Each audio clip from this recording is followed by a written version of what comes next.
Today, we will discuss on a topic which is an essential part of an industry as well as personal life, that is feedbacks. It takes humility to seek feedback.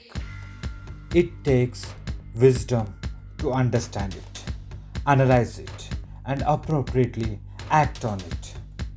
Feedback is the breakfast of champions. Once you begin to take action, you will start getting feedback about whether you are doing the right thing. You will get data, advice, help, suggestions, directions, and even criticism that will help you constantly adjust and move forward while continually enhancing your knowledge, abilities, attitudes, and relationships. But asking for feedback is really only the first part of the equation. Once you receive the feedback, you have to be willing to respond to it. There are two kinds of feedbacks you might encounter: negative and positive. We tend to prefer the positive, that is, results, money, praise, raise, promotions, satisfied customers, awards, happiness, inner peace, intimacy, and pleasure.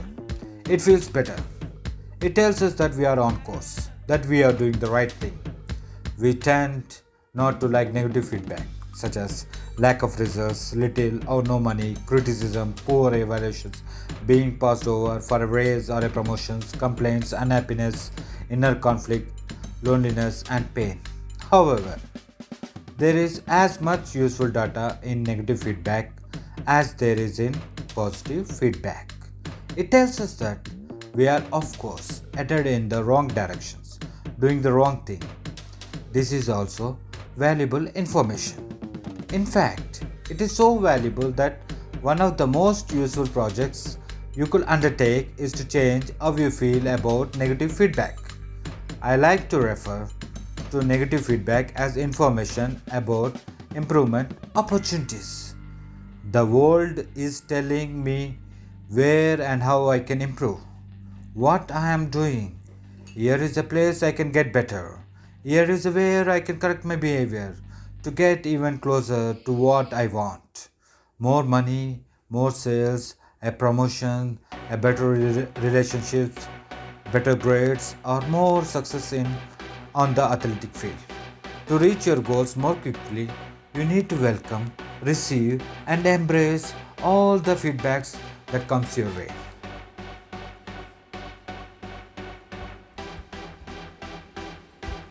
Way of responding to feedback that don't work. So there are many ways you can respond to feedback.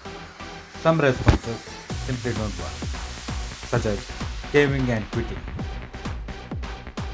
getting mad at the source of the feedback, and the third one is ignoring the feedback. Crying and falling apart is simply ineffective. It may temporarily release whatever emotions you have built up in your system, but it takes you out of the game. It immobilizes you. It may stop the flow of negative feedback, but it doesn't get you the information you need to reach your goal.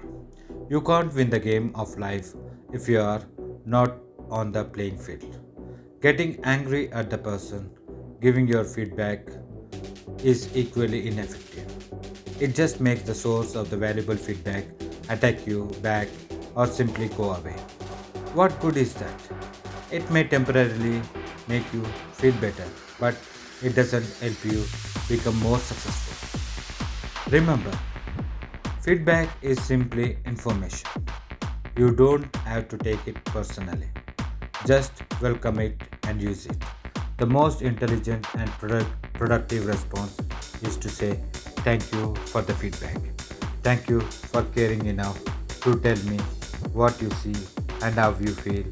I appreciate it. Be willing to ask for feedback. Most people will not voluntarily give you feedback.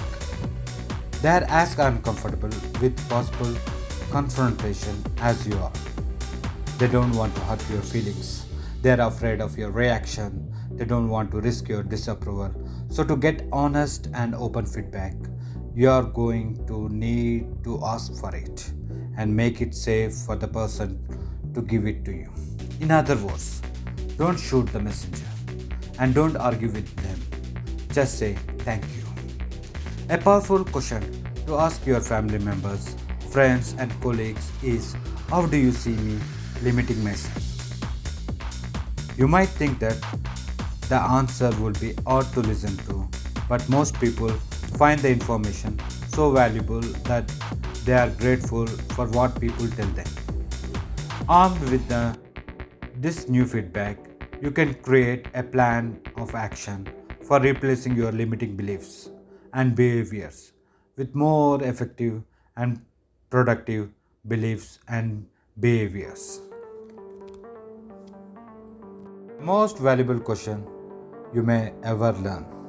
On a scale of 1 to 10, how would you rate the quality of our service or products during the last weeks? It doesn't mean that week, but it means that weekly or monthly or quarterly or semester or season. Any answer less than 10 gets this follow-up question. How could I make it 10? This is where the valuable information comes from. Knowing that the person is dissatisfied is not enough. Knowing in detail what will satisfy them gives you the information you need to do what is necessary to create a winning product, service, or relationships. Make it as a habit to end every project, meeting, class, training, consultation. Make it as a ritual. Listen to the feedback. Whether we ask or not, feedback comes to us in various forms. It might come verbally from a colleague, or it might be a letter from the government. It might be the bank refusing your loan, or it could be special opportunity that comes your way because of a specific step you took. Whatever it is, it's important to listen to the feedback. Simply take the step and listen. Take another step and listen. If you hear, of course, take a step in a direction you believe may be on course and listen. Listen externally to what others may be telling you, but also listen internally to what your body, your feelings, your instinct may be telling you. Is your mind and body saying, I am happy like this is the right job for me? Or I am weary, I am emotionally drained, I don't like this as much as I thought, I don't have a good feeling about that guy. Whatever the feedback you get, don't ignore the yellow alerts. Never go against your guts. If it doesn't feel right to you, it probably isn't. Is all feedback accurate? Not all feedback is useful or accurate. You must consider the source.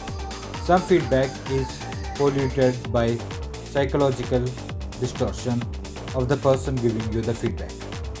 For example, if your drunk husband tells you you are no good, that is probably not accurate or useful feedback.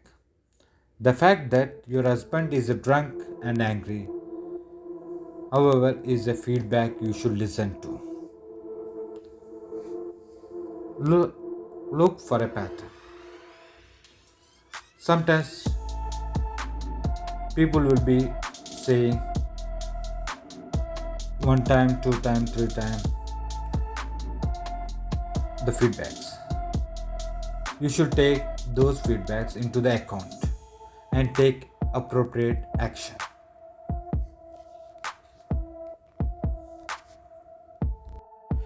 What to do when the feedback tells you you have failed? When all indicators says you had a failure experience, there are a number of things you can do to respond appropriately and keep moving forward. Acknowledge you did the best you could with the awareness and knowledge and skills you had at the time. Acknowledge that you had survived and you can absolutely cope with any and all of the consequences or results. Write down all the insights and lessons you learned from the experience in a file in your computer or in a journal. Read through this file often. Ask others involved, such as your family members, employees, clients, and teams, and others, what they learned. Then make it list under heading ways to do it better next time.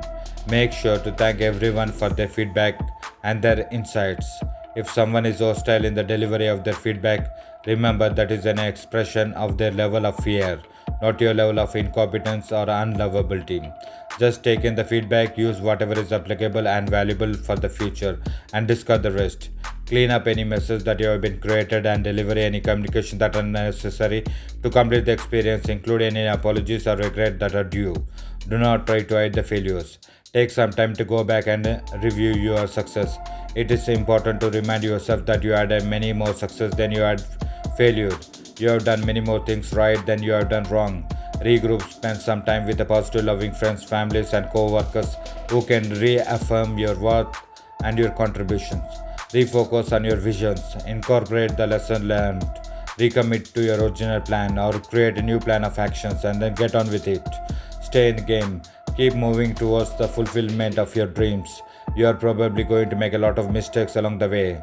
Just dust yourself off and get back on your horse and keep riding.